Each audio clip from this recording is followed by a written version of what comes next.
Hello students, welcome back to all SST classes of RDS group of school.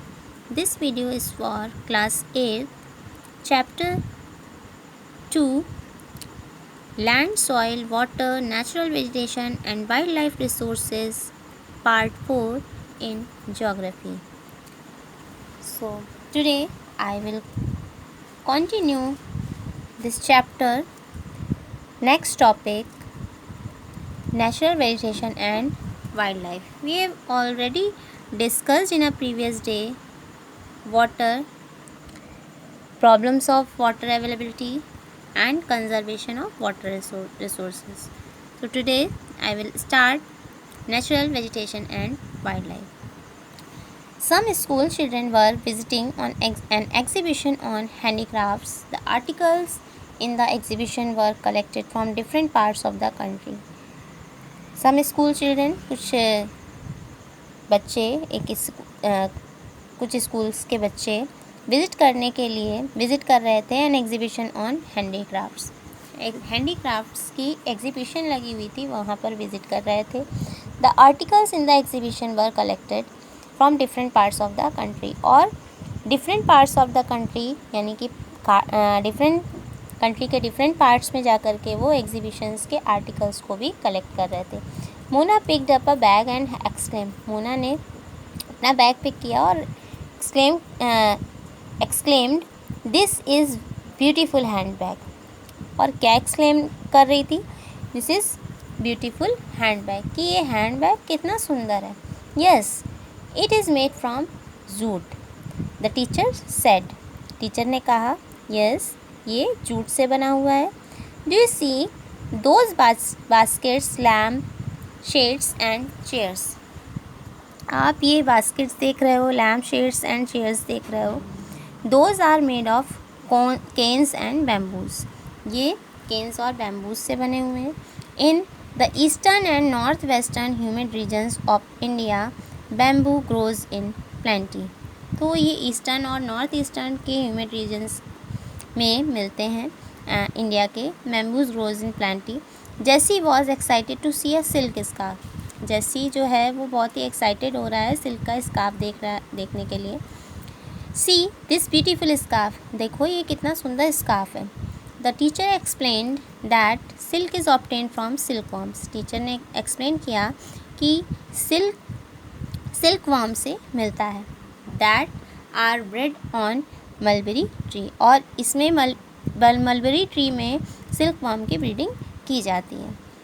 The children understood that plants provide us with many different products, children ये समझ रहे थे कि plants भी उन्हें different types के products provide करता है। That we use in our day to day life, जो हम दिन प्रतिदिन अपनी लाइफ में यूज़ करते हैं। Natural vegetation and wild life exist only in the narrow zone of contact between the lithosphere,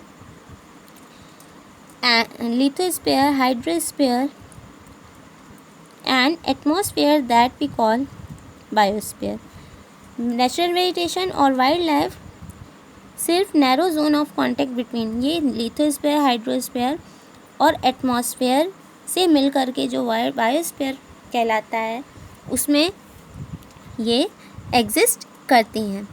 in the biosphere living beings are inter related and interdependent on each other for survival, biosphere में living beings जो कि एक दूसरे से interdependent है और survive करते हैं।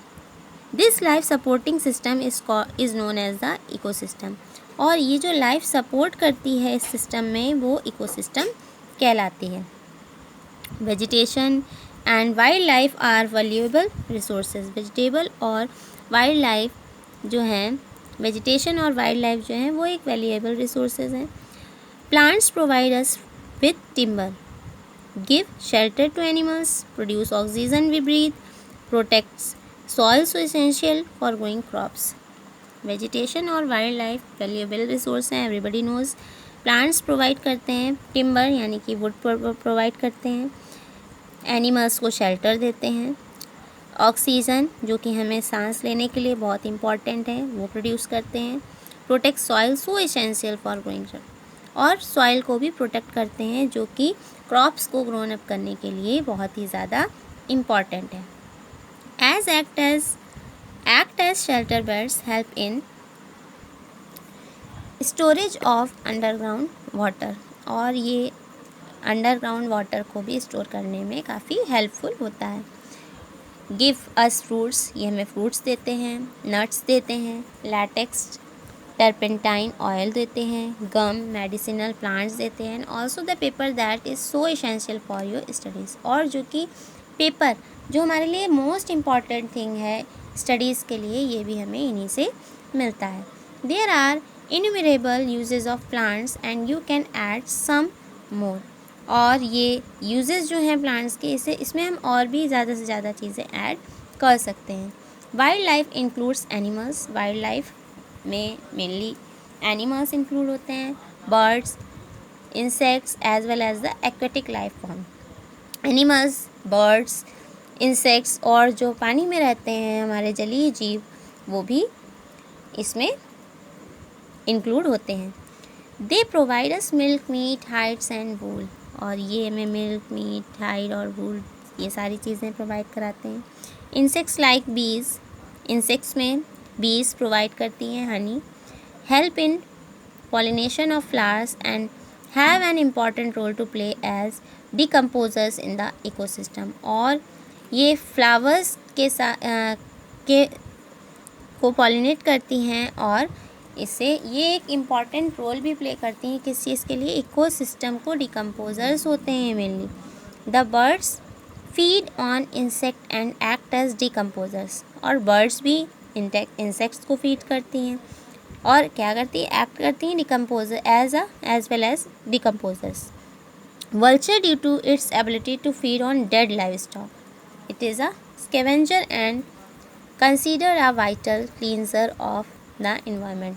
सेम एज वल्चर, वल्चर जो डेड लाइव स्टॉक्स होते हैं उसको स्कैवेंजर करते हैं, एंड ये एक इन्वायरमेंट को क्लीन करने का काम करते हैं। सो एनिमल्स बिग और स्मॉल, इसलिए एनिमल्स बड़े हों या फिर छोटे, all are integral to maintaining balance in the ecosystem. इस तरीके से ये इकोसिस्टम को के पार्ट्स को क्या करते हैं, बैलेंस करते हैं, मेंटेन करते हैं। Distribution of natural vegetation, natural vegetation के को डिस्ट्रीब्यूट भी कर सकते हैं हम। The growth of vegetation depends primarily on temperature and moisture. Vegetation primarily किस पर डिपेंडेंट होते हैं, टेम्परेचर और मॉइस्चर पर डिपेंडेंट होते हैं। उनकी ग्रोथ जो डिपेंड करती है वो टेम्परेचर और मॉइस्चर पर ही डिपेंड करती है। The major vegetation types of the world are grouped as forest, grassland, shrubs and tundra. Means ये वेजिटेशन जो है, नेचुरल वेजिटेशन डिफरेंट टाइप्स की होती है, वर्ल्ड में डिफरेंट ग्रुप में डिवाइडेड है, like forest, grassland, shrubs and tundra regions. Okay, in areas of heavy rainfall huge trees में thrive. The forests are thus associated with areas having abundant water supply. ये heavy rainfall huge trees होते हैं इन areas में। Forest are these दस associated with areas having abundant water supply. As the amount of moisture decreases, the size of trees and their density reduces. तो इस तरीके से ये amount of moisture जो होता है उसको डिक्रीज़ करता है, और ट्रीज़ का जो साइज़ होता है ये भी इस डेंसिटी को रिड्यूस करता है। In the regions of moderate rainfall, ऐसे एरियाज़ जो कि मॉडरेट रेनफॉल है, यहाँ पर शॉर्ट स्टर्न ट्रीज़, वहाँ पर शॉर्ट ट्रीज़ होते हैं। Grasses grow forming the grassland जो वर्ल्ड में है वहाँ पर मेनली ग्रासेस ही फॉर्म होती हैं। And in dry areas of low rainfall, और जो ऐसे एरियाज़ जो कि ड्राई एरियाज़ हैं वहाँ पर लो रेनफॉल होती है, जिसकी वजह से thorny shrubs and scrubs grow, वहाँ पर श्रब्स और स्क्रब्स दोनों ही ग्रो करते हैं, जो कि कैसे होते हैं, थॉर्नी होते हैं। In such areas plants have deep roots, और इन एरियाज़ में प्लांट्स की जो रूट्स होती हैं वो बहुत ही डीप होती हैं and leaves have thorny and waxy surface to reduce loss of moisture by transpiration। और जो इसकी डीप रूट्स होती हैं, लीव्स होती हैं, थॉर्नी होते हैं, ये वैक्सी सरफेस होता है जो कि मॉइस्चर को रिड्यूस करता है by transpiration. Tundra vegetation of cold polar regions, everybody knows tundra vegetation cold polar regions में मिलते हैं जो कि बहुत ही कूल एरियाज होते हैं। कंप्राइज ऑफ मॉइसेस एंड लीचन्स, वहाँ पर ये मॉसेस और लीचन्स टाइप के ट्रीज मिलते हैं। Now next is forests are broadly classified as evergreen and deciduous depending on when they shed their leaves. First of all, I ask some questions for you. What is natural vegetation? And wildlife includes which type of animals or other insects? Okay, now so tell me these questions in a question with answers in comment box. Then forests are broadly classified as evergreen and deciduous forest depending on when they shed their leaves. तो forest भी हैं, broadly classified हैं like evergreen और deciduous forest में, जो कि depend करते हैं जहाँ पर लीव्स जो होती हैं अपने आप पत्तियों को, ये जो इस तरीके के फॉरेस्ट जो होते हैं ये अपने आप लीव्स को शेड करते हैं, गिरा देते हैं। Evergreen forest do not shed their leaves simultaneously in any season. But evergreen forest कैसे होते हैं, ये whole year throughout the year कैसे होते हैं, बहुत ही हरे भरे रहते हैं। ठीक है, ये अपनी पत्तियों को नहीं गिराते हैं। There leaves deciduous forest shade their leaves in a particular season, but deciduous forest जो होते हैं वो अपनी पत्तियों को गिरा देते हैं, अपनी लीव्स को गिरा देते हैं कब, पर्टिकुलर सीजन के according. To conserve loss of moisture through transpiration, और ये लॉस ऑफ मॉइस्चर को कंजर्व करते हैं ट्रांसपिरेशन के through. These forest are further classified as tropical और temperate based on their location in different latitudes. ये जो फॉरेस्ट हैं ये एज आ ट्रॉपिकल और टेम्परेट बेस्ड ऑन पर भी डिवाइडेड हैं, their location in different latitudes, जहाँ पर डिफरेंट लैटिट्यूड्स हैं। You have learned in detail about the various forest types, their distribution and associated animal life in previous class. We have already discussed in a previous class different types of vegetations. Today there are many more people in the world than there were 2 centuries back.